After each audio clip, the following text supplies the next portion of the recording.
过年的时候第一次去男朋友家，他妈妈让我做菜，男朋友不阻止还默认。好啊，阿姨，好媳妇就要是上的厅堂下的厨房的。这顿饭后，男友家对我大为赞赏。我还在他们提彩礼的时候主动说明不要彩礼，还会陪驾车。除夕夜，我更是自掏腰包做饭，给所有亲戚做饭。只是吃完后，所有人都进了医院，我当场提分手。彭东荣，是我配不上你家，你找个好女孩吧。马上就要过年，我和男友彭东荣都开始放假，收拾东西的时候，他提出让我去他家过年，见一见家长。我想着他已经求婚，见一见家长也是应该的，便答应下来。下飞机后改火车，又坐1个小时大巴，我才站在他家门口。虽然之前听他提起过，还是感觉有些不可思议。宝宝，辛苦你了，我就知道你是个好女孩，不会嫌弃。我笑笑，没说话。他爸妈已经站在门口等我们，看见我们提的礼品，眼睛都亮了，接过去，嘴里还说着：“来都来了，那什么东西？”进屋的时候，一屋子的人黑压压地看向我，我不自觉后退一步，看下彭东荣，他搂着我，给大家介绍：“这是我女朋友宋之健，你们不要吓到她。”说完，让我坐下，贴着我的耳边：“这些都是咱家实在亲戚，以后结婚会走动的，你提前熟悉下，然后他人就被叫走，留下我一个人和亲戚们尬笑。”阿姨拉着我，一个个给我介绍，人还没认全，就陷入了提问浪潮。准备什么时候结婚啊？在哪定居？准备要几个孩子？这还是客气的，后面就转到了更离谱的地方。你这孩子太瘦了，得多吃点，有福气。我看他这个面相，是个生儿子的料子，最好一儿一女，凑个好字。现在小姑娘都不想生孩子，哪像咱们那时候了。话题又转到家长里短里头，我看了阿姨一眼，脑瓜子嗡嗡的。她拍拍我：“不太习惯吧？”“没事，他们也没有恶意，就是好奇。”说着，她叫了一个人名，走过来一个看着和我差不多的姑娘。她说这是彭东荣的堂妹，让她带着我熟悉熟悉。我又被交给这个叫彭东家的女孩，她倒是很热情，又是一轮认亲，我心里已经有点不开心。从我进屋开始，得有1个小时，没有一杯水，只有彭东家递给我的一把瓜子。我眼神寻找着彭东荣，和他说自己有点晕车，想要休息会。他面露难色，家里一共就2居室，现在都是人。宝宝，你再忍会好不？一会吃完饭，他们就走了。我也不能说什么，干脆又回去小孩桌。在我和彭东家讨论一个明星的时候，阿姨又过来拉着我：“小宋啊，你会做饭吗？”我点点头，她一拍手掌，冲着那些人大声：“这可太好了，咱们可真是有福气呀！咱们小宋第1天来，就要给大家做饭呢，你们真是有福了。”听见的亲戚纷纷夸赞起来，捧得阿姨脸都要笑烂了。她推着我去厨房，我看向一边的彭东荣，他别过脸，出了屋。阿姨她看我一眼：“小宋。”我接过围裙：“阿姨，你放心，好媳妇就要上的厅堂下的厨房，我不会给彭东荣丢脸的。”他满意离开，我站在厨房里和厨房外，旁佛2个天地。我说会就是真的会，不是说说而已。18道菜一上桌，他家亲戚看我的眼神都变了。这姑娘这了不得，现在的女孩子都不爱下厨房，一个菜都不会炒。东荣有福气啊，能娶这么好的媳妇，无论男女老少，吃完没有不说好的。我羞涩低下头，偷瞄了坐在地下南桌的彭东荣，能遇到他才是我的福气。想到能和大家做亲戚，我这心里更高兴。阿姨看我的眼神比上午慈爱多了，不少人冲着彭东荣挤眉弄眼，他更是神气十足。这一顿饭，我在彭家算是出了名，直接进了他们的家族群，群里都是夸我的，还有艾特自己家孩子，说就照我这样的找。等到人走后，我主动去收拾屋子，阿姨一把抢过来：“你这孩子太实诚了，哪有让你收拾的道理？你做饭挺累的了，忙活一天，快去休息吧。”我心里冷笑，谁家上门第一天就做饭呢？脸上还是带着笑，拉扯了几下，在阿姨想要给我的时候，转身回屋。彭东荣跟着进来，抱着我，满身的酒味直冲天灵盖。宝宝，你可真是个宝贝，你太给老公长脸了。我和你说，没有一个人不夸你的。来，亲一个。我推开他，臭死了，起开，我累了，要休息了。看得出来，他确实很兴奋。那不打扰宝宝了，炕已经烧好了。我今天在那屋和爸妈住，够尊重你吧？我给他推了出去，怕下一秒自己会暴走。第二天早上不到6点，我就被叫醒，整个人迷迷糊糊的，一双手冷不丁摸上我的脸，冰冷的触感让我瞬间清醒。小宋，今天有急事，你和阿姨去赶集吧。你应该都没见过农村的大集，阿姨带你见见世面。我被连拉带扯出门，走了10几米，我才反应过来。阿姨，我们走去吗？多远的路啊？她紧紧拉着我，不多，10里地。等咱们买完，到时候让你叔或者彭东荣过来接咱们，不用走回去了。10里地，那可是5000米，相当于6个800米，简直不要太离谱。想着都头皮发麻，我想要拽回胳膊，走过去我人就要废了。结果他的力气大得很，我死活拽不回来。我拿出手机要给彭东荣打电话，他着急起来，给按掉。这个点，你打扰他干嘛？阿姨逗你的。咱们去村头坐车去。果然，村头停置着一辆小面包，司机看了看我，打趣道：“哎呦，这儿媳妇来了是不一样，都不走着去赶集了。”他尴尬挠挠头，我觉得简直有病。如果我不反抗，就真要走着去了。一路上，我的脸色都不算好，他隔几分钟就看看我的脸色。下车后，拉着我来到一个小摊前：“小宋，这家的油条最好吃了，咱们先垫补一口，顺便等等其他的商贩。”我看着眼前的一根油条和一杯豆浆，有些疑惑：“阿姨，你不吃吗？”她更疑惑：“这些是咱俩吃的。”她咬了几口递给我，我下意识后仰，连连摆手：“阿姨，你吃吧，我不饿。”在她吃完喝完后，身后的空地已经一排排挤满各种小摊。她一抹嘴，带着我过去。我默默后退半步，跟在她身后。对这个集市我还是很感兴趣的，毕竟没有见过。她负责在前边买和砍价，我负责拿东西，看着手里大袋小袋，再看面前走得起风的阿姨。我手一松，哎呦，阿姨，东西有点多，人一挤，这袋子都破了。听见我的话，她才折回来，一脸心疼。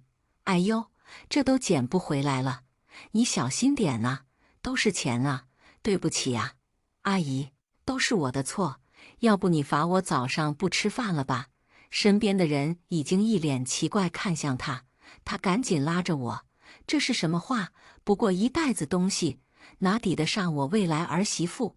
阿姨也忘记你身娇体弱的，来，给阿姨拿着。”我把手里的东西都给他，指着不远处的零食摊子：“阿姨，我看那有东荣爱吃的东西，我去买点，一会过去找你。”没等他反应，直接跑过去。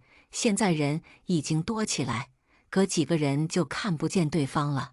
我挨个零食摊子走了一圈，吃的差不多了，随便买点东西才过去找他。哎呦，这么多东西，阿姨给我拿吧。他想要开口的嘴又闭上，一股脑都递给我。猝不及防的，我被沉得弯下腰。又走俩摊位，我冲赶来的彭东荣招招手，给他看勒出红痕的双手。他一脸心疼接过去：“妈，你怎么都让知健拿着？他那小胳膊小腿的，你看看，实际才拿了5分钟的我。”阿姨张嘴要解释，我拽了拽她：“你别怪阿姨，是我心疼她自愿拿的。咱们赶快回家吧，我还给你买了好吃的，回家吃哦。”我亲亲热热抱着阿姨，逗笑给她听。她瞪了彭东荣一眼，还是女孩贴心，要你有什么用？下车的时候，阿姨嘴刚要张开，我松了松劲，倒进旁边的雪堆里。俩人吓一跳，赶忙过来扶我。我扶着彭东荣起来，没事，应该是有些低血糖，起得有点早，加上没吃饭，没事，一会吃点东西就好。在沙发上坐下，闭着眼睛嚼着糖。彭东荣看着也坐下的他妈，皱了皱眉：“妈，你去做饭呢？我和爸都没吃呢，知健都低血糖了，你也不能让他去。”我睁开眼睛：“没事，让妈歇着吧，我去做。”刚起来的身体又一头扎进沙发：“你可别动了，我去，我现在就去。”等到碗刷完，我满血复活，提出去市里逛逛，不能白来。正好彭东荣有朋友找他，几个年轻人一拍即合。等到天黑，我们才回家。我闻了闻，已经吃过饭了。Yes， 逃过一顿饭。晚上聊天的时候，阿姨开始打听彩礼3金什么的，我当即表示自己不要彩礼和3金，家里还会陪嫁1辆车。我还主动提出明天可以让亲戚们都过来吃饭，我掌勺，自掏腰包买点好的，让大家务必吃好。阿姨的嘴角比 AK 都难压，我也笑着，希望明天你们还能笑得出来。除夕当天，我一早就起床，开车去市里买菜，走了好几个市场，才蹲到一些臭鱼烂虾，挑了一些看着还可以的，和好的掺和在一起。买了菠萝蜜、榴莲、牛油果，还有莲雾。这对我来说不算什么，钱也不是问题。我回去后，阿姨看见大包小包，果然很开心，马上拿着进去显摆。进屋的时候，已经有人捂着鼻子，嫌弃地看着榴莲。这一个榴莲300多，我也不知道大家喜不喜欢，大家应该不会嫌弃吧？听到这个价格，捂着鼻子的手都放下去，嘴里嘟囔着什么水果这么贵，眼里都是好奇。彭东荣带着几个年轻人，已经拿着家伙事开始摆弄，还得是咱嫂子啊，真大方，这些得上千了吧，还不算海鲜。嫂子，你还有妹妹吗？我也不比我哥差。我笑笑，让他们慢慢吃，转身走进厨房。阿姨跟进来，原本笑着的脸瞬间垮下来。小宋啊，让你破费了，以后这种东西可以买，但是不用这么多人买，咱自己家人吃就行了。你的钱以后也是彭东荣的，得学会过日子。我点头应是，他满意出去，笑意又回到脸上。和人显摆，彭东荣还在和菠萝蜜战斗。自从我来他家后，他就好像鱼儿回到了大海一样，心都野了，腰板也硬了。我在厨房忙活的时候，没有一个人过来问一句需要帮忙不，甚至都没一句客套话，甚至还叫我送过去几个盘子，他们用来装水果，使唤我理所当然，极其顺手。我又放了2只死虾进去，豆角8分熟，也直接出锅。中途已经有小孩闻着香味过来，被家长带走。算了，小孩那桌不放了，依旧是18个菜，小孩桌分开摆盘好。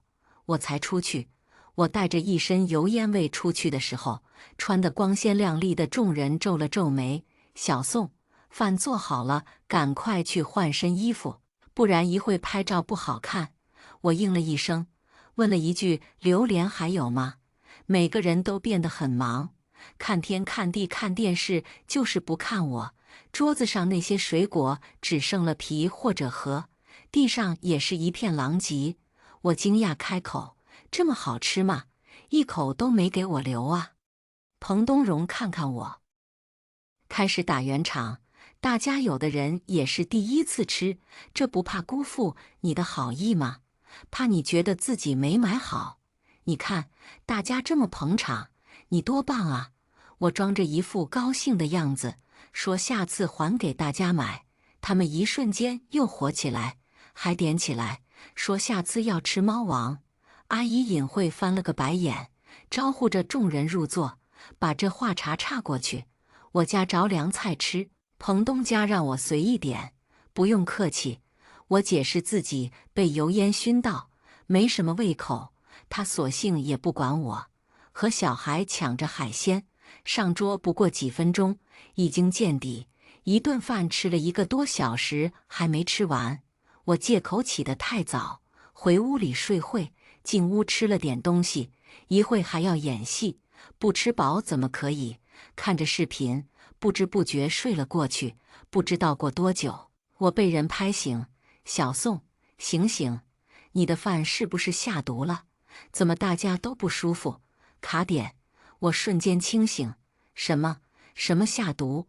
跟着出去，外头七倒八歪的躺着一群人，哎呦哎呦的，完全没有刚才吹牛老子天下第一的模样。尤其是彭东荣的一个婶子，嘴里说着现在孩子不会过日子，吃的比谁都多，还不忘给自己孙子往嘴里塞。我压住嘴角的笑意，一脸着急，问着还站着的几个人这么回事。他们也都是年轻人，一脸懵。我立马打120，招呼几人，先别管咋回事，这情况得送医院了。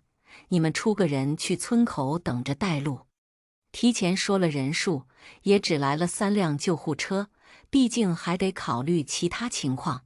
这么多人，躺着是别想了，只能挤着坐。几辆救护车都塞得满满的，这也没装下，不太严重的跟着没事的人开车跟过去。我作为主心骨，给医生汇报情况，最终医生诊断是轻微中毒，给挂了药，告诉我有不对的情况再找他。我在心里给自己比了个赞，量控制的不错，伤身不伤心，懵逼不懵脑，换了一副悲伤的样子。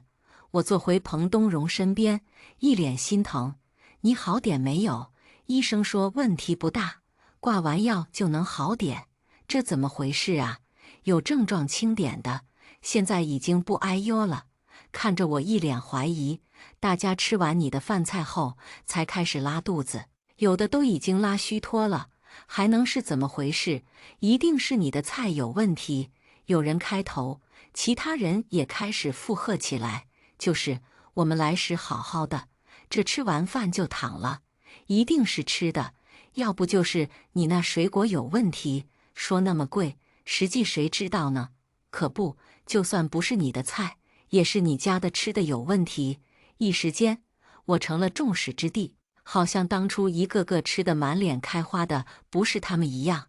婆婆即使扎着针，也要双手叉腰，气势汹汹看着大家：“你们要不要脸？我请你们吃饭，你还准备赖上我家？我们家自己都进医院了，我们还能害自己吗？至于知见，我就不知道了。他自己买菜，自己做的。”等他说完后，大家的视线又转向我：“那就还是你的菜有问题，你不会用不好的东西打脸充胖子吧？”彭东家举起手，他只吃了凉菜，其他的都没吃，他一点事没有。这回看向我的目光更多，我蹭站起来，气得脸红。我一个人烧了18道菜，在厨房熏了好几个小时，我还有什么胃口？阿姨，你说是不是？他愣了一下。可不，做过饭的都知道，被油烟熏完，啥都不想吃，这有什么可怀疑的？有人还一脸不信任看着我，我一脸伤心，说话都带着哭腔，拿出付款记录给他们看。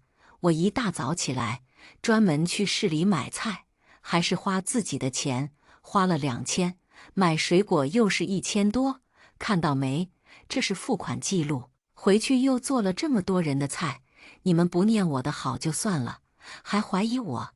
大厅里的路人好奇看过来，哎呦，这姑娘这么好，你们还怀疑人家？小姑娘真不容易，你们这些人太欺负人了吧？我好像找到主心骨，拉着一旁一个面善的大姨，开始哭诉。这是我第一次来她家，我们还没结婚，刚进门就让我干活，我也是做一大桌子菜，您说我做的还不够吗？我不图她的钱，甚至都不要彩礼，这么上杆子，还要受这么大委屈。彭东荣忍着痛，想要拉住我，被我甩开。你们就是欺负人，既然这样的话，那就分手好了。我转向彭东荣，一脸悲伤，是我不够好，配不上你，不能让你们家满意，祝你能找到更好的。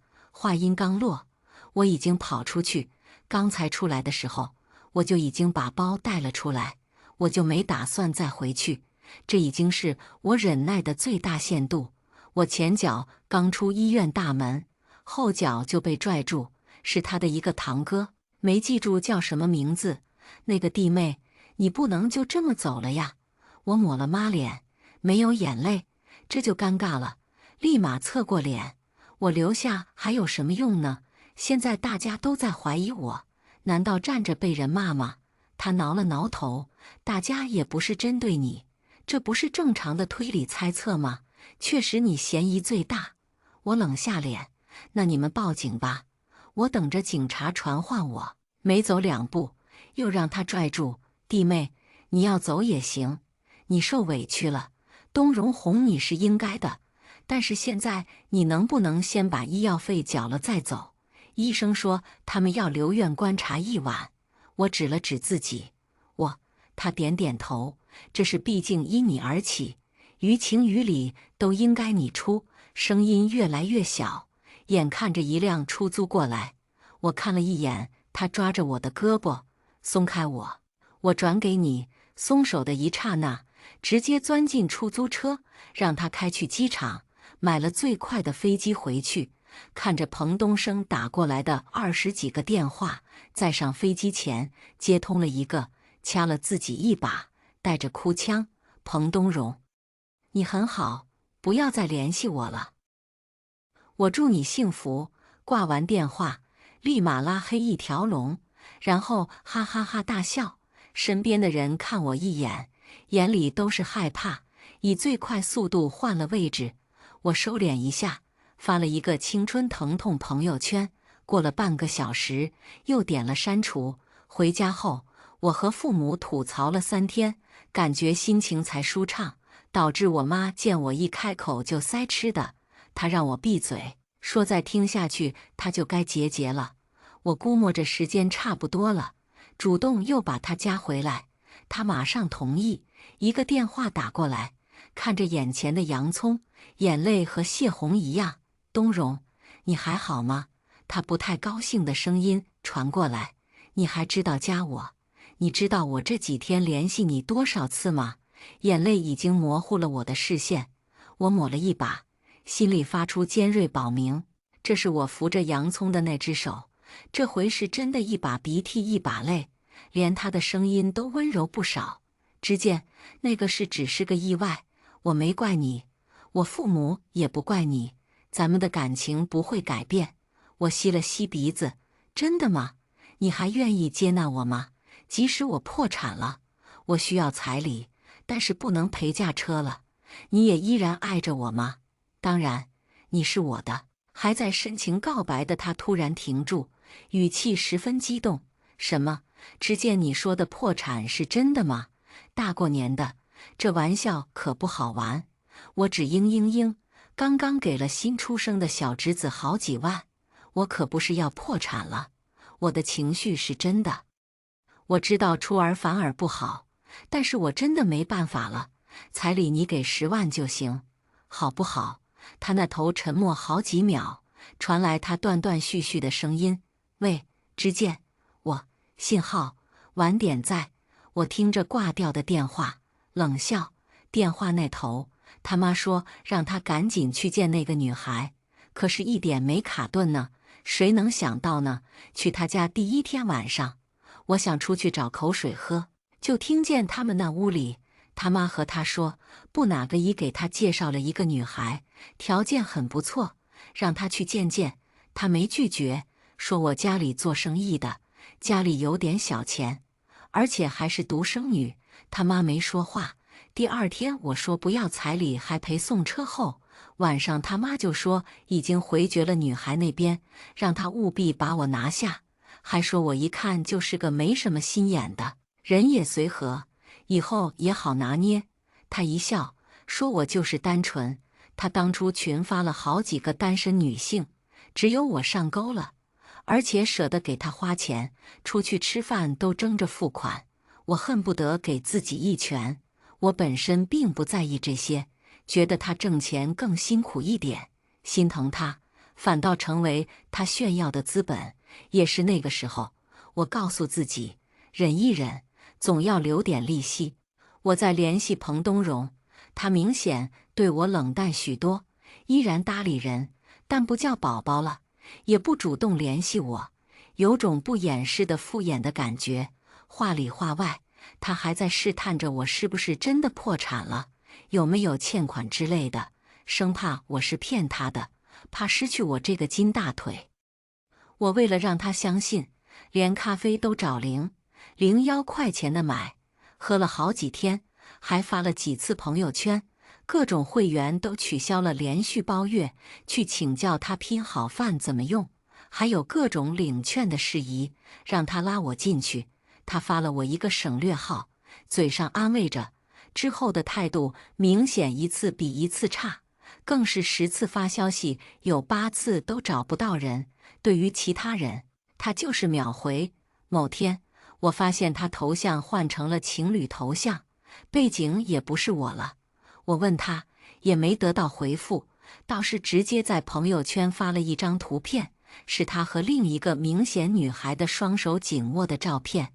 我去问了朋友，他那并没有，这还是指我可见的。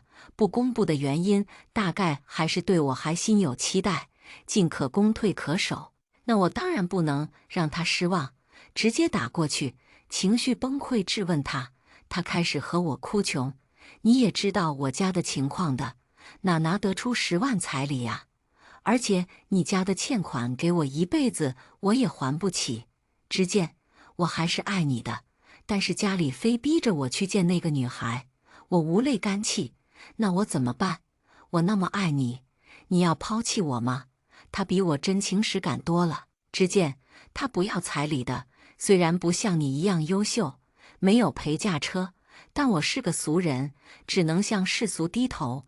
你不会怪我的，对不对？我抽噎着，没说话。最近我这演技肉眼可见上涨，我都佩服自己，对着镜子给自己比个赞。过了几秒，他又含情脉脉开口：只见你要相信我，虽然我的身体是他的，但我的心永远是你的。只要你愿意，我的身边永远有你的位置。我被他恶心的早饭都要呕出来，这是吃着碗里看着锅里。他想得挺美，还想其人之福。为了避免骂出声来，我赶紧装作伤心挂电话，趁着情绪还在，我龇牙咧嘴的敲字，分组可见，发送。曾经我觉得钱不能代表一切，可是因为没钱，我失去了我的爱人。上天，你是多么的不公平！赶紧关上手机，再看一眼，我都要给自己一拳。等到下午的时候，我再找他，发现自己已经被拉黑了。这是确认了我真的破产了，没有什么价值了，都不配在他的列表了。还怕我纠缠，打开短信，发了一段比鬼还哀怨的文字过去。他直接给我打了电话回来：只见你是一个好女孩，我很开心和你相遇，但我们情深缘浅，我不能再让另一个女孩伤心，所以对不住，我只能放弃你。希望来生我们有缘再续。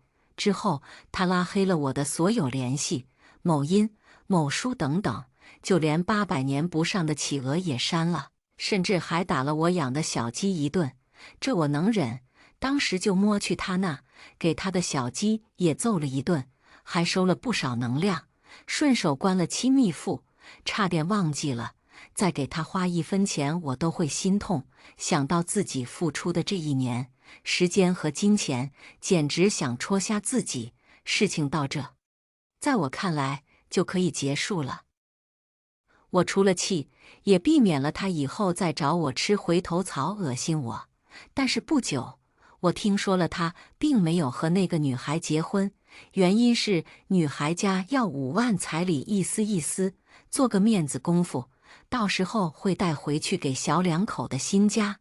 就因为这个事，两家谈崩了，然后他又无缝衔接了另一个女孩。我听后，这就很难评。这个世界果然还是太爱男了，他这样的货色还这么抢手，真是苍天无眼。让我更想不到的是，这件事还有后续，而且更狗血。彭东荣和女孩很快就领证结婚了，因为女方家能陪嫁一个房子，俩人一拍即合，1个月领证，3个月结婚。这么轻易的事情，自然会有猫腻。他觉得自己赚大了，白得一个媳妇，还有一个房子。当然不止如此，他还白得一个孩子。发现的时候，孩子已经7个月大，不能再引产。他当然不干，闹着要离婚，还要人家赔偿，房子对半分，俩家撕破脸，甚至到报警的地步。结果那个房子属于女孩的婚前财产，不能分割。听朋友说，他现在也不闹着离婚了，就住在新房里，俩人各过各的，和合租的室友一样。原本他的父母也要过去新房住，美名其曰帮忙带孩子，如今灰溜溜回去了。这点事早就和长脚一样在村里传遍，俩人现在在村里都抬不起头，和介绍人天天打仗。朋友还特意提醒我说，他父母在家天天念叨着我，说还不如当初选我了呢，做饭好吃，人也勤快，对人还掏心掏肺，就算家里有点外债，也没买1送1。说那个时候谁不夸我这个未来儿媳妇来着，再不济还能让他抱到自己亲孙子。我笑笑，我向苍天道歉，他太英明了，我又不是什么受虐狂，也不是恋爱脑，上门就给我下马威，那样还嫁过去。而且就算我真的嫁过去，我不闹他个天翻地覆，鸡飞狗跳都算他走运。不过我还真是低估了彭东荣的脸皮，没过几天他就加我好友，我没同意，他就每天都加，大有我不同意不甘休的意思。听我的前同事说，他还去单位找过我，蹲了好几天，没看见我，还去问了前台，幸好我之前租房子住，没有告诉他家在哪。我上个月已经离职，入职了自己公司，开始熟悉自家的业务，毕竟以后还要继承的。有朋友劝我干脆换一张新卡，一劳永逸，我立马摇头。现在这张卡我用了10年，绑定了自己的所有东西，解绑想想都头疼，不可能为了它再去换一张卡。相比起来，还是解决它更方便一点。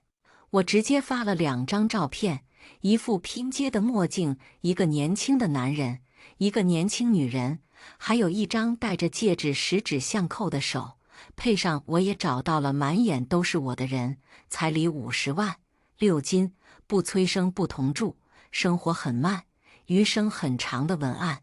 之后他没再发过消息，人总是怕比的，也是要自尊的，尤其是一个不如意的人，更在乎以后的日子。即使他天天是煎我的生活碎片，也不会再出现。小姨，你说好的，给我买最高那个变形金刚，不买我告诉你爸，我就老爷哦。我瞥了一眼墨镜里的所谓的小鲜肉，谁能想到现在的14岁的孩子这么能打呢？知道了，你给小姨发几张照片，成熟点的，我给你买俩。”他听后眼神都亮了，疯狂翻手机。过了5分钟，我收到一条私信，这么快？他一脸清澈看向我啊，我还在找，别催。我看一眼头像，是之前晚宴家的某个生意伙伴某叔叔家的儿子，彩礼我全部资产，婚前完成，可做婚前财产公证，工资卡上交。我犯错净身出户，可郎可奶，考虑一下喽。你看，3条腿的蛤蟆难找，但是2条腿的男人多的是，何必委屈自己呢？总有一个人为你而来。接下来我们来听下一个故事。妈妈患上了绝症，但她谁也没说，而是露出破绽，让我们渐渐发现端倪。我抱着吐血的妈妈大哭时，却陡然听见了她的心声：“养不熟的白眼狼，死远点！你们肯定不知道我活不久了吧？等我死后，你们每天都会活在悔恨里。”可后来事态的发展却跟妈妈料想的完全不一样。爸爸依旧沉迷于白月光的温柔乡，仿佛妈妈病重只是一件无关紧要的小事，而他想要的父子火葬场至死都没有出现。爸爸今晚又没有回来，他的助理打电话说今晚有应酬。张阿姨忐忑地将这个消息告诉妈妈时，她难得什么也没说。女人安静地坐在巨大的餐桌边，仿佛一只提线木偶。直到夜深人静，保姆阿姨都离开，妈妈突然像疯了一般，徒手将凉掉的饭菜抓起来塞嘴里。她眼神凶狠，动作又快又急。我有些害怕，不自觉后退2步，怯怯喊她：“妈妈！”她继续手上的动作，没有理我。不知过了多久，妈妈终于停了下来，可下一瞬，她又开始疯狂呕吐，直至呕出大口鲜血。我的脑子发懵一瞬，很快迈着短腿跑到她身边，眼泪像断线珠子，大颗大颗滚落。我无措地抱住她的手臂：“妈妈，你怎么了？哪里难受啊？我给你叫医生。”可妈妈只是厌烦地挥开了我，她仍在吐血。与此同时，我的耳边却陡然响起一道不耐的声音：“养不熟的白眼狼，死远点！”我被推得跌坐在地，下意识看向妈妈，她的面容隐匿在长发之下，我看不清她的表情，可话里的厌恶很明显。怔愣片刻，我再次挪到妈妈身边，此刻她终于停止呕血，冷冷瞧着我。我攥住她的拇指，小心翼翼地晃了晃，担忧道：“妈妈，我送你去医院好不好？”她却紧抿双唇，反手给了我一巴掌，伴随而来的是一句刻薄至极的话：“不愧是于景川的女儿，跟她一样，都偏袒那个贱人。”我好像能听见妈妈的心里话，不等我反应，她又说话了：“小小年纪就学会了2面3刀。我问你，你刚才在害怕什么？为什么要后退？面对林偏月那个贱人，你就能不知廉耻地贴上去？”我捂住被打的半张脸，忍着疼，低声解释：“我没有，妈妈，上次见面是你让我去和偏月阿姨打招呼的。”妈妈突然又不说话了。过了会儿，她蓦地笑出声：“呵，不重要了，反正你和你爸，我都不要了。”我瞳孔一缩，下意识抱紧了妈妈，带着哭腔求她：“妈妈，是妍妍错了，你不要离开我好不好？”闻言，她眼含快意地瞥我一眼，下一瞬却毫不犹豫将我推开。我又听见了妈妈的心声：“他们肯定不知道我活不久了吧？我要他们今后日日都活在悔恨里。”联想到他刚才吐血，我更加慌乱。我不要妈妈死，可他没理我，径直回了卧室。我一个人被晾在客厅里，满脑子想的都是寻找求助对象。很快，我反应过来，用电话手表给爸爸打了一通电话，怕他不信。我将刚才妈妈吐血的事情细致地描述了一遍。爸爸的声音很冷：“他生病了，应该去医院，而不是来找我。”我急哭了：“你就回来看看妈妈吧！”求了爸爸好久。他终于松口，留下一句“等着”，便挂断电话。我惴惴不安地等着，时间仿佛被无限拉长。为了缓解紧张，我去给妈妈烧了一壶水。张阿姨说过，生病了多喝水就会有所缓解。等开水变得温热，我倒上一杯，然后敲响了妈妈的房门。过了好久，门被砰的一声打开，我扯出一个讨好的笑，双手将水递过去：“妈妈，你渴了吗？我给你烧了热水。”妈妈没有动，而是上下打量着我。我听见她在心底不屑冷哼：“我才不要被廉价的关心打动，等我死了，我要她后悔一辈子。”听到“死”这个字眼，我端杯子的手一抖。妈妈并未注意到这处细节，她抬手一挥，我捧着的玻璃杯就被打翻了，水和玻璃碎片散落一地。然后我听见妈妈说：“于言，我累了，不想再做你的妈妈了。”我不要没有妈妈，想哭，眼睛却只有肿胀刺痛的感觉，流不出一滴眼泪。爸爸就是这个时候回来的。他眸色阴沉，拽住妈妈的手腕，将她拖到了客厅。我一路小跑跟着，妈妈被扔在了客厅的沙发上。紧接着，耳边传来爸爸的怒音：“秦听雪，我说过，少用这些伎俩来耍我。你死不死，谁在乎啊？”我听到妈妈轻笑一声，笃定道：“于景川，你会后悔的。”然后是他的心声：“等你发现我癌症晚期，一定会痛哭流涕求我原谅你吧。”可这些话，爸爸听不到，他不知道妈妈生病了。爸爸还在吼他：“后悔？我他妈的当初跟你奉子成婚才后悔，没有于言。你以为自己能嫁进于家？当初约定好了，你照顾好于言，我给你于太太的位置。你现在又想得到什么？不要再刺激妈妈了。”我拉着爸爸的手，将他带到餐桌边。“爸爸，妈妈真的生病了，她吐了好多血。你看。”我突然愣住，血迹消失了。爸爸脸上的嘲讽意味更甚，他甩开我，看向妈妈，冷冷道：“戏演完了吗？”妈妈沉默着，什么也没说，就像哑巴一样。我不明白，她都生病了，为什么不告诉爸爸呀？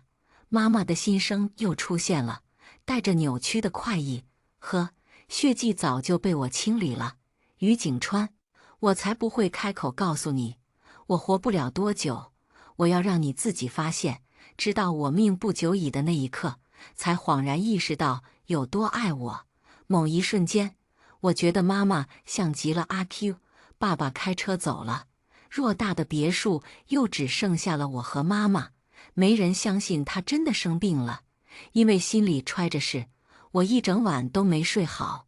第二天，张阿姨叫我起床吃早餐，我还有些恍惚。见我没吃几口，她怜爱地摸了摸我的头，温声询问：“妍妍，是没胃口吗？”我又不争气地哭了：“张阿姨，妈妈生病了，爸爸不信我，你能救救妈妈吗？”闻言，他眼底闪过一丝不易察觉的厌恶之色，我却清楚地捕捉到了。这个家里，除了我，没人真的爱妈妈。很快，张阿姨开口：“别想太多，这只是太太博取先生关注的手段，她不会有事的。”又是这样的说辞。可妈妈真的病了呀！不等我反驳，妈妈就穿着高跟鞋，化了大浓妆，从2楼走了下去。彩妆掩盖了她原本苍白的气色，这下更难有人发现她病了。妈妈斜斜睨了我一眼，面无表情道：“跟我走。”说罢，她没等我，径直走出门。我急忙跟上去，汽车一路疾驰。妈妈开车去了医院，我眼前一亮，跟在她身后，期盼道：“妈妈，我们快去找医生吧。”妈妈没理我，她去拿了些药，随后四处张望着。我听见他在心底说：“于景川今天不是要来医院吗？怎么还没到？”我已经迫不及待地想看见他脸上悔恨的表情了。看见我手里的药，他还能无所顾忌地跟林天月在一起吗？所以，我和爸爸后悔，妈妈就能开心是吗？我轻轻拽了拽妈妈的裙子，抬头望着她。妈妈，妍妍后悔了，妍妍不该跟林阿姨打招呼。你不要生病，不要离开我好不好？说着，眼泪就顺着太阳穴流了下去。妈妈眼底闪过一丝笑意，说出口的话却是冰冷无情。她说：“于言，晚了，迟来的深情比草贱，我已经不爱你了。”我很难过，可也忍不住思考：妈妈，她真的爱过我吗？她的爱好像是瞬息万变的。寒冷的冬天，妈妈曾把我泡在凉水里，等我冻得发起高热，等爸爸急匆匆赶回来，她就会开始爱我。妈妈会将我抱在怀里，一口一口喂药，还会指责爸爸不关心我，不知道回家。她也曾故意将我的手腕割出血，等我脸色惨白，等爸爸回来，妈妈就会给我上药包扎。那时，她眼底满是心疼，还会为我落泪。她指责爸爸，说我见不到父亲，才生出自杀的念头。可不是这样的，我怕疼，也怕死。我突然明白了，妈妈爱我的契机是生病，是爸爸回家。所以，只要爸爸知道妈妈病了，妈妈就会开始爱我。医院里，妈妈还在东张西望，可爸爸真的出现了，他又装作没看到。等爸爸和林天月从我们身旁路过，妈妈又急了，她故意将药扔在他们身前，然后在二人驻足的空隙，她假装捡药。于景川，看到我治疗癌症的药，你会是什么表情呢？真是可惜，就算你寻遍名医，也治不好我了。但爸爸根本没在意这个小插曲，他搂着偏月阿姨的腰，就要从旁边过去。我有些急，下意识喊出声“爸爸”，然后迅速捡起一瓶药，递给他看。妈妈真的生病了，你看，这是医生刚才开的药。我终于听见妈妈夸我了，小白眼狼，还算你有点用。看到药物的名字叫奥沙利铂，于景川一定会慌神吧？我期待的火葬场终于要开始了。爸爸的视线落在药瓶上，很快又移开目光，他只淡淡道：“知道了。”我以为他没看清，盯着瓶身上的字，大声念道：“爸爸，妈妈吃的药叫奥沙利铂。”可惜，爸爸依旧没有反应，反倒是妈妈，她的表情一寸寸皲裂，她在内心疯狂大吼，声音刺耳：“于景川怎么可能会是这个反应？不可能！我都要死了呀，他怎么可能还不在意我？肯定是装的。我猜，爸爸一定不知道奥沙利铂是治疗什么疾病的药物，毕竟他是总裁，不是医生，他不会在意一种药物的名称，也不会在意妈妈。可妈妈显然接受不了这个事实，她将视线落在林天月身上，故意去捡药，然后朝女人狠狠一撞。爸爸没留神，竟真让妈妈成功了。林天月跌倒在地，手中提的药品散落一地。妈妈得意地捡起药物，一边将药递过去，一边微笑着道歉：“不好意思，刚才没注意撞到你了，这是你的。”她瞳孔一缩，猛然顿住，然后我听见妈妈在内心咆哮：“地区孕酮片，林天月这个贱人竟然怀孕了！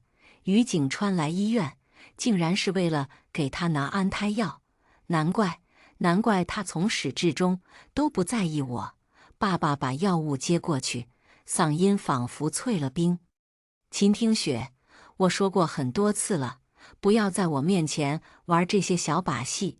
天月肚子里的孩子要是有个三长两短，我饶不了你。”男人面容冷峻，说出的话毫不留情。妈妈失魂又落魄，终是忍不住出声提醒：“于景川，你知道奥沙利博是治疗什么的药物吗？只要你用手机上网一搜，就能查到啊。”爸爸却只冷笑一声：“我管他治什么病的。”此时此刻，我仍然听见妈妈在内心安慰自己：“别慌，于景川现在说的肯定是气话。等他反应过来，意识到我活不久了，他肯定会幡然悔悟的。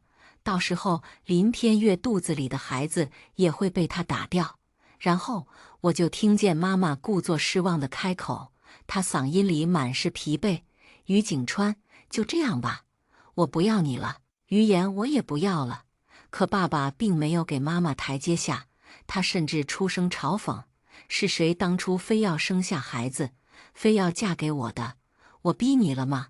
更何况办婚礼之前，我早就告诉过你，我心底有一个白月光，对你不会生出半分感情。”闻言，妈妈的身体摇摇欲坠，厚重的粉底显得她的脸色更加惨白。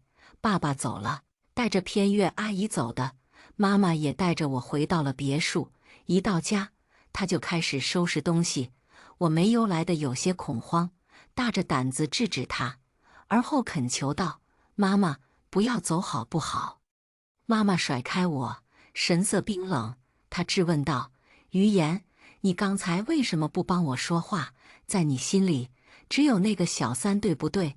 我盯着地面，无力地解释：“妈妈，我没有要偏袒外人，可刚才真的是妈妈做的不对。阿姨怀宝宝了，妈妈不应该故意冲撞孕妇。在妈妈看来，我的反应就是心虚的表现。”她的心声又来了：“呵，果然是养不熟的白眼狼。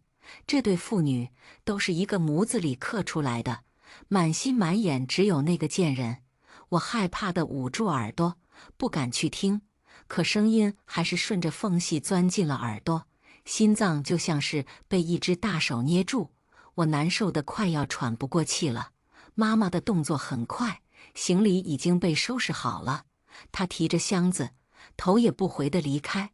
我跌跌撞撞地去追，眼泪都已经哭干，从楼梯滚落，爬起来，跌倒，再爬起来，全身都在泛着疼。这一次，我不会再回头了。这是妈妈留给我的最后一句话。那天，我想了很久很久，终于想通了一个事实：妈妈不爱我。是的，她不爱我，她通过伤害我来博取爸爸的关注。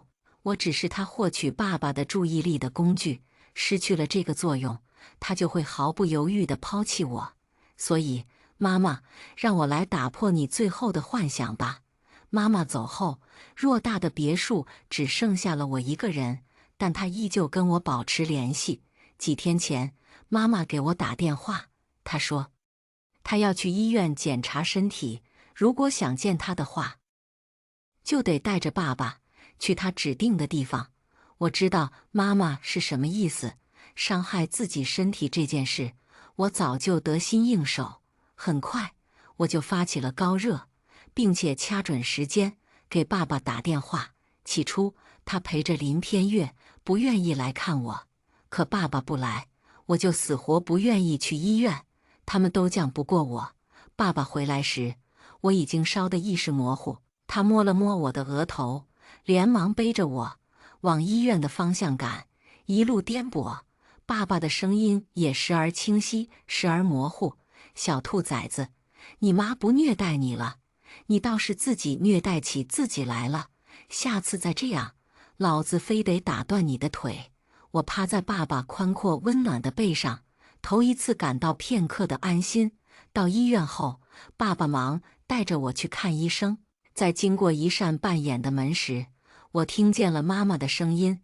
我用手轻轻拍了拍爸爸的脸，示意他停下。妈妈虚弱地问医生：“我还能活多久？”保守治疗的话，不到1年。沉默片刻后，妈妈得体地回答：“好的，谢谢。”她转身离开之前，医生提醒：“做手术的话，还有一线生机。”闻言，妈妈露出个苦涩的笑，委婉拒绝：“不用了，这出戏是专门演给爸爸看的。”妈妈打开门，看到我和爸爸时，脸上露出夸张的惊讶表情。不过很快，她就变得冷淡。于景川，你还来找我干什么？爸爸狐疑道：“你怎么了？”不等妈妈回答，医生便从门后走了出来。你就是病人的家属吧？他胃癌晚期了，你都不知道？你是怎么当丈夫的？闻言，爸爸紧皱眉头，没说话。妈妈内心的声音变得癫狂：“于景川，你终于后悔那样对我了吧？不过，我到死都不会回头，不会再原谅你的。你自残，哭着求我回头，我都不会再看你一眼。我要你这辈子每天都在悔恨中度过。”可是妈妈又猜错了。爸爸的表情很平静，他知道有病就赶紧治，我愈家不会少了你的钱。爸爸背着我走了。妈妈瞪大双眼，难以置信：“不可能，知道我活不久了。于景川怎么可能会是这个态度？一定是哪里出错了。他应该跪下来哭着求我，求我不要死才对。”我无声扯了扯嘴角。又蠢又坏的妈妈肯定不知道，不爱她的人是不可能担心她的。更何况，在爸爸眼里，她就是个累赘。唯一爱她的人也已经被她早早抛弃。我躺在病床上，看护士小姐姐给我扎针输液，她夸我真棒，小小年纪就不怕扎针呀。我露出一个甜甜的笑容，没告诉她，被刀划破皮肤的痛感比这强得多。护士小姐姐走后，爸爸妈妈一起进来了。妈妈没化妆，脸色白得吓人。她来我的病房，并不是关心我的身体，而是失望地瞧着爸爸。于景川，我都要死了，你就这个态度？爸爸表情厌烦。你不还没死吗？怎么现在就需要我给你哭丧？妈妈被堵得哑口无言。过了会儿，爸爸揉了揉眉心，道：“你照顾一下于言，天月还在家里等着我呢。他上次被你推倒，虽然孩子保住了，但身体不太好。”妈妈一口拒绝，表情决然：“没空，我早就说了，你们父女俩，我一个都不要了。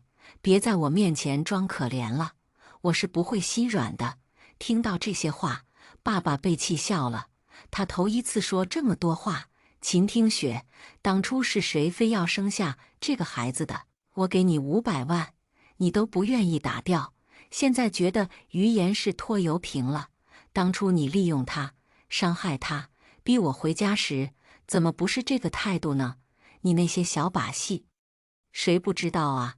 就只有于言这个傻子，才会宁愿伤害自己的身体，也要陪你演戏。说着，爸爸喘口气，继续道：“还有今天的事，也是你一手策划的吧？我管你的病是真是假，不愿意治就去死，死了正好没人再烦我。”爸爸每说一句，妈妈的脸色就惨白一分。到最后，妈妈单薄的身子摇摇欲坠，但她仍旧狡辩道：“于景川，你还是这么自作多情。我来医院是为治病，不是专门跟你偶遇的。任凭你怎么想我，反正你和于言，我是不会再管了。”说罢，他毫不犹豫转身离开。妈妈的背影很潇洒，可我却听见他在心底发狠怒骂：“冷血无情的东西，你们等着，我迟早会让你们父女俩后悔。笨妈妈，爸爸不爱你，他怎么可能后悔？而我早就后悔过了呀。”妈妈走后，爸爸点燃一支烟，烟雾缭绕中，他突然开口叫我的名字：“于言，不要学你妈，她就是个疯子。”我才不要学妈妈，她就像是只可怜虫，每天都在求爸爸爱她，幻想爸爸知道她时日无多之后，把所有的爱给她。这样的人，可怜、可恨又可悲。爸爸分明不爱她，怎么会在得知她患上绝症之后，突然就爱她了呢？渣男就是渣男，不会变的。这样幼稚的想法，连我都不会有。放手离开这些方式，只对爱你的人才管用，而爱你的人根本舍不得让你受委屈。爸爸也走了，他们没有一个人愿意留下来照顾我。临走时，爸爸问我要不要搬过去跟他一起住，我拒绝了。我不想变得跟妈妈一样，爱人先爱己。最后是张阿姨主动提出来医院照顾我的，她没有孩子，对待我就像亲孙女。出院后，我不再吵着闹着要妈妈。张阿姨欣慰道：妍妍长大了。我抿唇笑了笑，没说话。过了一段时间，是我的生日。爸爸虽然没多喜欢我，可也并未亏待过我。他给我举办了盛大的生日宴会，宴会上来了很多人，我也如愿地见到了妈妈。我知道她会来，她左手挽着一个男人，右手牵着一个小男孩，三人相处得很融洽，气氛和谐。见到我，妈妈温婉地笑了笑，然后让小男孩把准备的礼物给我，是一个精致小巧的蛋糕。男孩满脸倨傲：给你，这是我妈妈亲手做的，她说你以后都吃不到了，所以再给你做最后一次。妈妈的心声又来了：于言，你现在该怀念我的好了吧？不过我已经有新的孩子了，不会再要你了。快跪下来，哭着求我原谅你啊！可惜，我当然不会原谅你们，你们得后悔一辈子才行啊！我突然有些想哭，不是后悔，也不是感动，而是在可怜自己。之前每次过生日，妈妈都会给我做生日蛋糕，不过必须等到爸爸回来才能吃，可我一次也没等到，然后妈妈就会愤怒地把蛋糕扔进垃圾桶。她说我没用，因此我只在垃圾桶里吃到过妈妈亲手做的蛋糕。今天的生日蛋糕比以往任何一次都要漂亮。我舔了舔唇，小心翼翼伸手去接，可手指触碰到蛋糕的一刹那，小男孩松手了，蛋糕砸在地上，四分五裂。我的视线紧紧粘在上面，头顶传来一道恶劣的声音：不好意思啊，没拿稳。妈妈适时走过来，安慰他：宝贝，你人没事就好。于言应该也不爱吃我做的东西，不然他不会故意接不住。你不要难过，别把责任都揽在自己身上。听他这样说，我突然就不难过了。说罢，妈妈又抬头看向我：于言，你不会在乎这个蛋糕的吧？可他心底的声音却在说：快哭啊，哭着求我重新给你做一个。不过我才不会答应，不珍惜我做的东西，就永远也别想吃到了。这道声音就像怪物一样追着我，撕扯着我，直至将我碾碎。我表情木然，喃喃回答：不在乎。话落，我一脚踩在了蛋糕上，用力发泄自己心中的不满。我顺着妈妈的话说了，可她的脸色却陡然变得难看。她控制不住的高声质问：你干什么？我缓缓笑开，露出雪白的牙齿，然后我听见自己说：妈妈，我也不要你了。我早该不要他的。妈妈冷哼，想说什么，但爸爸不知道什么时候出现了。他嘴角带着若有似无的弧度，伸手拍了拍我的肩：于言，你终于看清了，你妈妈从未爱过你。我虽然也不怎么喜欢你，可我至少不会虐待你。闻言，妈妈的表情更加不好看，她厉声质问：你胡说什么？话音落下，妈妈又着急地将带来的男人搂到身边，随后她故作从容道：认识一下吧，这是我男友木西，旁边的小男孩是我儿子。说罢，妈妈颇为得意地瞧着我和爸爸，好像在为自己能迅速找到下家而骄傲。于景川，看到我跟别的男人在一起，你一定很嫉妒吧？呵呵，老娘才不会吊死在你一棵树上。他马上就会知道自己有多爱我，就会求着我不要离开他了。可爸爸只露出了索然无味的神情，那眼神好似在说：就这。然后我就听见他质问妈妈：你们怎么进来的？我记得我没有邀请你们几个吧？妈妈的声音变得有些底气不足，于言哭着求着我来的。我想着，他怎么也是我身上掉下来的一块肉，所以就来看看他。爸爸扑哧一声笑了出来，他看向我，漫不经心道：“是这样吗？”妈妈也看着我，眼神里饱含暗示。我轻轻笑了笑：“爸爸，是妈妈躲过保安，偷偷溜进来的，我才没有邀请她。毕竟她早就说了，不愿意做我的妈妈。”话音落下，爸爸对我投来一个赞赏的眼神，而妈妈恨不得撕碎我。不过，当爸爸的视线落在妈妈男朋友身上时，他又笑了起来：“你们父女俩真是一个德行，等到失去我了，才知道追悔莫及。于景川，别看了，这是我的新男朋友，无论你有多嫉妒，都不可能挽回我了。”闻言，爸爸嘴角的弧度扩大，他的眼神好似在说：“我连你都不在乎，还会在乎你有男友吗？”妈妈不甘示弱，直接搂着旁边男人的脖子吻了上去，二人紧紧贴在一起，难舍难分。于景川看到我跟别的男人接吻，你还能这样气定神闲吗？如今你终于失去我了，很难受吧？我看着你跟林天月亲热的时候更加难受。妈妈的内心戏结束，她就跟男人分开了。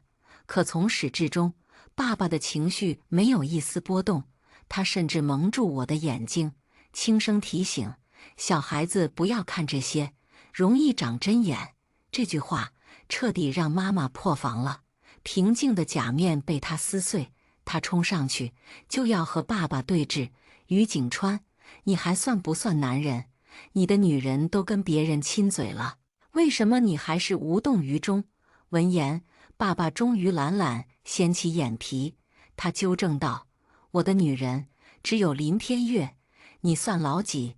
妈妈的眼泪毫无预兆地流了下来，但她仍是不死心地问：“你敢说你对我没有分毫情意？”我在内心重重叹了口气，妈妈怎么还是这样傻？我这个局外人都能看出，爸爸一点也不喜欢她。爸爸的回答是给保安使了个眼色，保安会意，立即将三人架了出去。被赶出去之前，妈妈手脚并用，大声吼着：“于景川，等我死的那天，你一定会后悔说出这些话。”“不会的，妈妈，爸爸根本不爱你，不在乎你，怎会因为你的死亡而懊悔呢？可惜，这些话我没法说给他听了。”妈妈走后，我的生日宴会也接近尾声。其实有没有他，差别好像不大。张阿姨会安排好我的一日三餐，学校的家长会照常没有家长出席，甚至妈妈走后，爸爸来看我的次数都变多了。我不再渴望母爱，有时候我竟会恍然觉得，没有妈妈在的日子更加自在，因为不会再有人打着爱我的名义伤害我了。上一次爸爸来看我，突然接到了妈妈的电话，爸爸毫不避讳，打开免提，妈妈疲惫的嗓音从手机里传了出来：“于静川，我们离婚吧。过2天是我和木西的婚礼，你可以带着于言来参加。”爸爸意味不明的冷笑一声：“秦听雪，你怕不是忘了，我给你的只有于太太的名头和一个婚礼，证都没领，我们离什么婚？对了，祝你和你的新欢百年好合。”说完，爸爸利落地挂断电话。此时此刻，妈妈心底竟然还有一丝期望，觉得爸爸会追悔莫及。可爸爸只是啧了一声，感叹道：“真烦，像只蟑螂一样，打不死还恶心人。”说完，他似乎注意到边上的我，爸爸兴味十足地吓唬我：“于言，你知道吗？你不仅没有妈妈，也没有爸爸了。天月肚子里的孩子要出生了，我不可能要你。今后我来看你的次数也会越来越少，真是可怜啊。”我低头盯着自己的鞋，什么也没说。许是真的看我可怜，爸爸临走之前承诺给我转让公司5%的股份，他说今后就当没有我这个女儿，出事了也不要再找他。我已经很满足了，爸爸给我的股份，市价几千万，足够我下半辈子衣食无忧。我本就是阴谋与算计的产物，也不奢望有人愿意爱我。妈妈真的病重了，她躺在床上，瘦得只剩一层皮，连走路的力气都没有。这些事情当然是她亲口告诉我的。妈妈打电话说想见我和爸爸最后一面，我答应了，总要和过去做个告别。而妈妈也需要认清现实，这一次我没有以伤害自己的方式骗爸爸去医院。我向他说出了实情。爸爸沉默片刻，说最后一次，以后不要来找我了。到医院时，妈妈正在闭眼休憩，大约是病人的睡眠很浅。我和爸爸的脚步声很快惊动了他，见面的第一句话便是：于景川，我真的要死了，你当真没有话要同我说吗？说完，妈妈死死盯着爸爸的脸，不错过他脸上任何一丝表情。爸爸吊儿郎当，甚至听到"死"这个字眼时，脸上流露出片刻的轻松。他耸了耸肩，试探道："那我祝你一路走好。"妈妈快哭了，她什么也顾不得了，直接将心里话说了出来："为什么？为什么我都要死了，你还是没有后悔，还是没有关心我？于景川，我恨你。"爸爸脸上带着些无语，他反问："一个陌生人要死了，你会绝望，会后悔之前没有对陌生人好吗？"妈妈下意识摇了摇头："那不就得了？在我眼里，你连陌生人都比不上。你死了，我只会感到庆幸，不会有人再烦我了。"一瞬间，妈妈像是苍老了10岁，她面如死灰，连爸爸什么时候走的都不知道。等她回神，病房里只剩下了我。妈妈看向我，同样的问题又问到了我身上："于言，知道我快要死了，你后悔之前对我所做的一切吧？"我点了点头："后悔，我后悔当初任由你虐待，却没有报警；后悔当初渴望母爱，任由你搓磨。不过，我最后悔的事情，还是投胎到了你肚子里。"他仍在吐血，与此同时，我的耳边却陡然响起一道不耐的声音："做最后。"他抱着头，满脸崩溃。我居高临下地看着他痛苦。笨妈妈，你弄丢了唯一爱你的小孩，我也走了。妈妈的病房又恢复成死一般的寂静。回到别墅，她恰好给我发来一条消息："妍妍，妈妈对不起你，但我最后的时光，你来陪陪我好不好？"我关上了手机，等吃过晚饭，2个小时过去，我才不紧不慢地回复她："妈妈，不行哦，你说过你不要我了，所以严格上说，你已经不是我的妈妈了，以后别再联系我了。"消息一发过去，我就将她拉黑删除了。之后的每天，我都在学习各种技能，很多人都夸我是天才，说我无论是哪方面都能做得出类拔萃，我只是有危机意识罢了。妈妈用行动教会我，任何人都靠不住。不过她并没有撑到1年，而是在发现胃癌的第8个月就死了。那时的我刚参加完竞赛，医院打电话问我怎么处理妈妈的尸体，我随口道："烧了吧，还有，她不是我的妈妈。"